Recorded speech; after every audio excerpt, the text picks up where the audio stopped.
première question très classique de cet exercice, donc toujours le même exercice que dans la première vidéo. Donnez l'équation réduite de la droite d'ajustement de y en x. Alors la droite d'ajustement de y en x, c'est quoi? C'est la droite qui est proche du nuage. C'est une droite proche du nuage. Et obtenue par la méthode des moins de carré, donc c'est une méthode qui est censée nous donner la droite qui est la plus proche du nuage. Donc comment on fait cette question-là? C'est tout à la calculatrice. Alors, premièrement, je vais rentrer donc les x et les y dans la calculatrice. Pour cela, donc je vais dans Stat. Donc là, quand vous allez dans Stat, vous avez un Edit. Donc vous allez éditer votre liste. Donc vous entrez. Alors, ici, je vais supprimer les valeurs. Et donc, je vais rentrer dans L1 les x. Donc 0, entrée 1, entrée 2, 3, jusqu'à 8, 4, 5, 6, 7 et 8. Puis je passe dans L2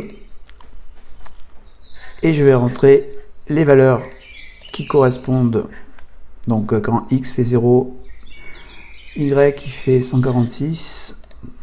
Alors c'est pas la peine de marquer virgule 0 ici puisque la calculatrice prendra la même valeur, 146,0, 143,1, donc 143,1,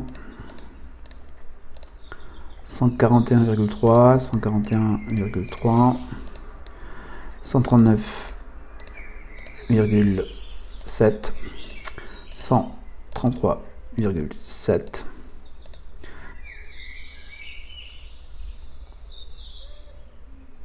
135,1, 127,1, 128,1, 126,9. Alors attention à bien rentrer les nombres, à pas se planter, parce que sinon ça va pas vous faire le bon résultat.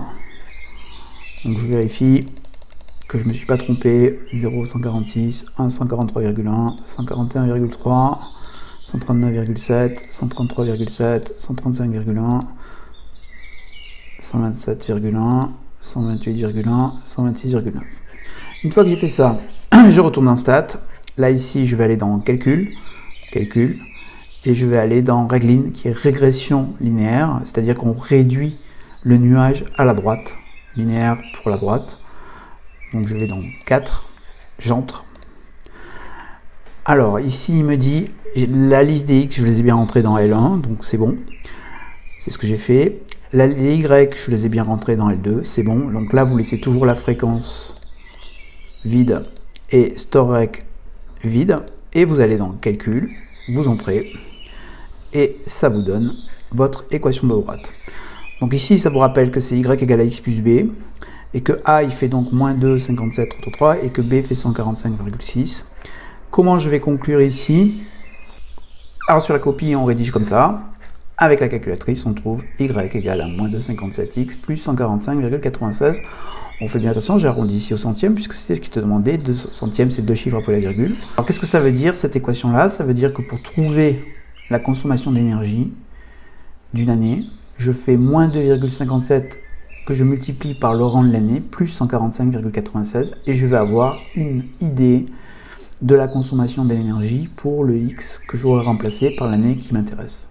C'est cette équation-là qui va nous permettre de faire des prévisions dans le futur par un calcul, parce qu'on peut aussi le faire graphiquement comme je l'avais fait dans la première vidéo.